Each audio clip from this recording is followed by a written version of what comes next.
Como você observou nesse clipe, a gente tem os sais comumente utilizados no dia a dia. Você viu lá uma salina, onde o sal é produzido, obtido a partir da água do mar, e fundamental para o nosso dia a dia. O sal é que controla, muitas das vezes, entrada e saída de substâncias no nosso organismo. Você viu outros exemplos diários de sais.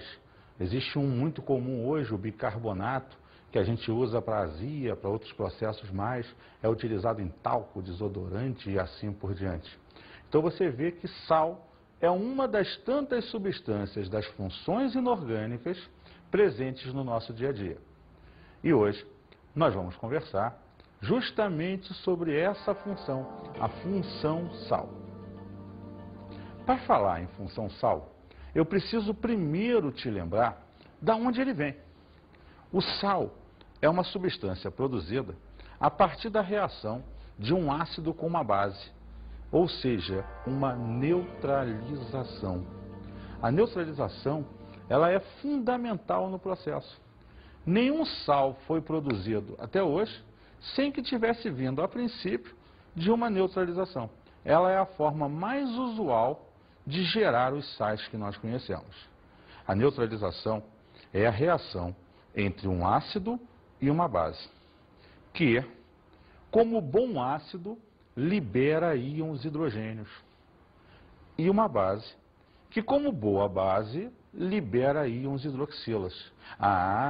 Então o hidrogênio do ácido e a hidroxila da base geram água. Beleza. O que sobrou? O cátion da base, que é o metal, o ânion do ácido, que é um ametal, a princípio, ou um conjunto de ametais. Esse cátion e esse ânion se juntam e geram a função sal. Vamos ver um exemplo.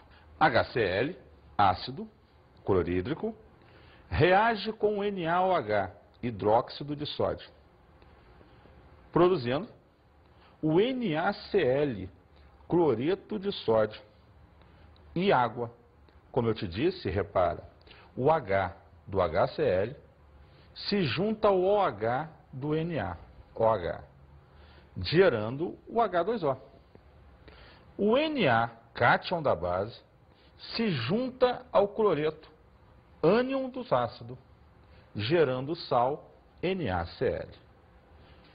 HNO3, ácido nítrico, mais KOH, hidróxido de potássio. Como em cima, o hidrogênio ácido reage com a hidroxila da base, gerando a água. Sobra o cátion potássio da base e o íon nitrato do ácido. Potássio e nitrato se juntam, gerando o KNO3, que é o sal. Então você percebe que necessariamente todo sal, a princípio, provém de uma neutralização ácido-base. Batendo bem aquela ideia, vista por você tanto na aula de ácido quanto na aula de base, de que são substâncias que se neutralizam e que vão gerar, agora vivendo por nós, a função sal. Podemos então observar, finalizando essa introdução, que sal é toda substância que provém da reação de neutralização de um ácido com uma base. E também podemos observar que, em geral, o sal é uma substância iônica, ou seja, é uma substância que, em meio aquoso, em presença de água, vai produzir íons, cátions e ânions, aleatoriamente em função do sal que você tenha. Mas é importante perceber que todo sal gera em meio aquoso, a princípio, íons. Vamos ver um exemplo. NaCl.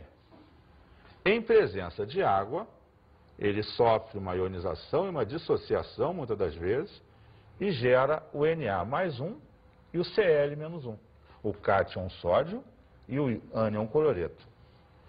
CaCO3, carbonato de cálcio.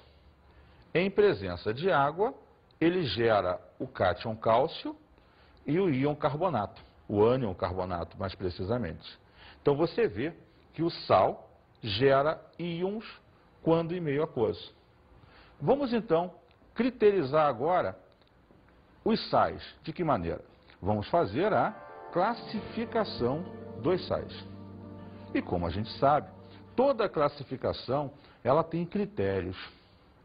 E o primeiro critério que a gente vai determinar é justamente quanto à presença de oxigênio. Bom, quando você fala quanto à presença de oxigênio, você vai observar que é um critério até tranquilo. É observar se na estrutura do sal aparece ou não o oxigênio. Se aparecer, você vai chamá-lo de oxissal. Se não aparecer, você vai dizer que ele é um sal halóide. Então vamos lá observar essa classificação. Sais halóides são aqueles que não apresentam oxigênio. Por exemplo, NaCl, KBr, NaCN, KCl. Vamos ver outra classificação.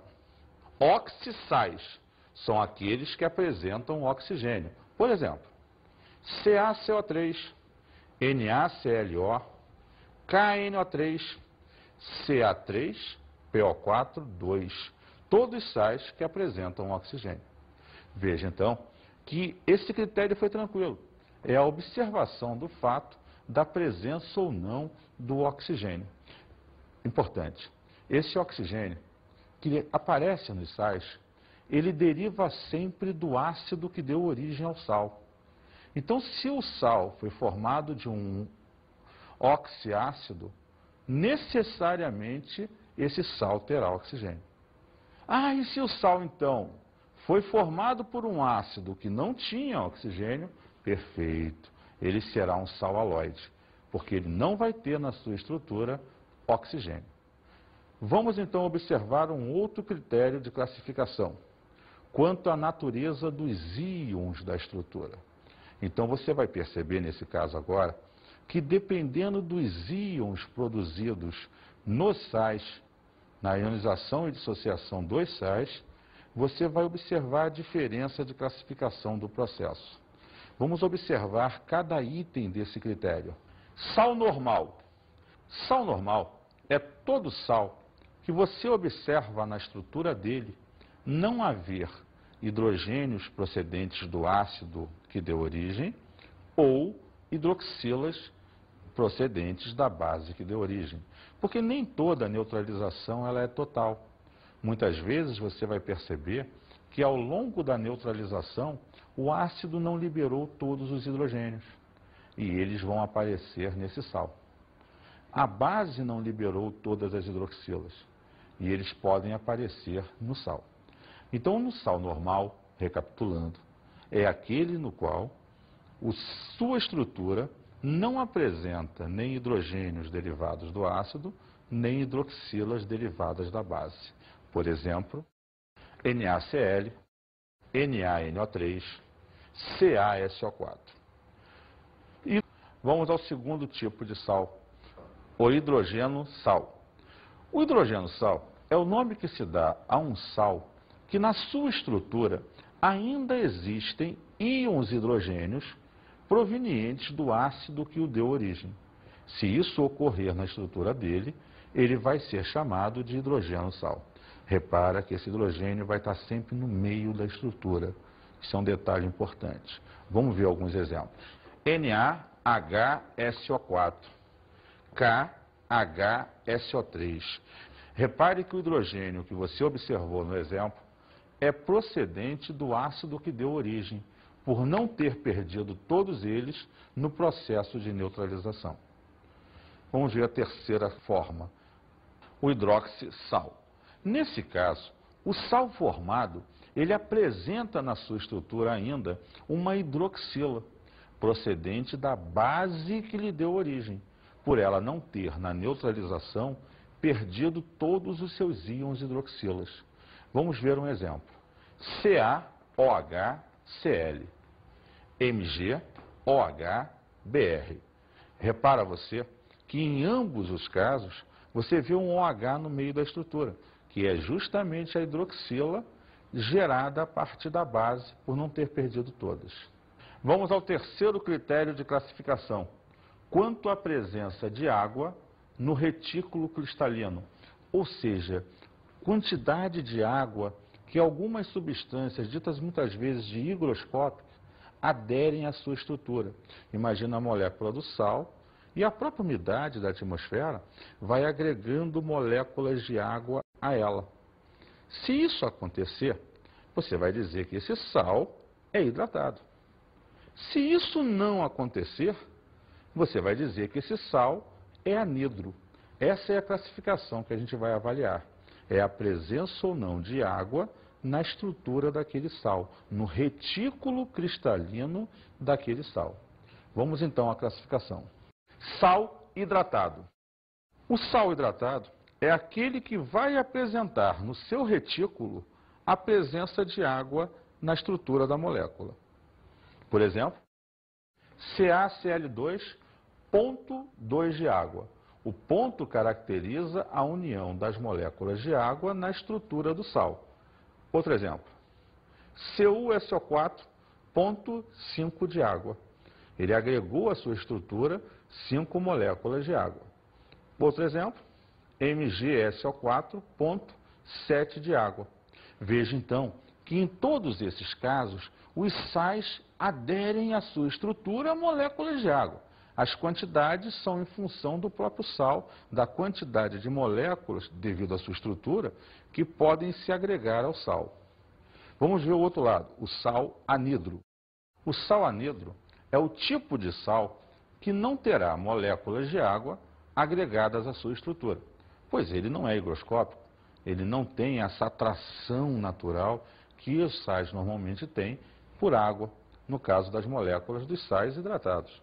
Ele, então, é o tipo de sal que não apresenta água no seu retículo cristalino. Vamos ver um exemplo. NaCl, o MgSO4, o NaKCO3 são sais que, em geral, não apresentam essas moléculas de água. Deixa eu te mostrar um pouco melhor, com um exemplo prático, como é que a gente percebe isso. É interessante perceber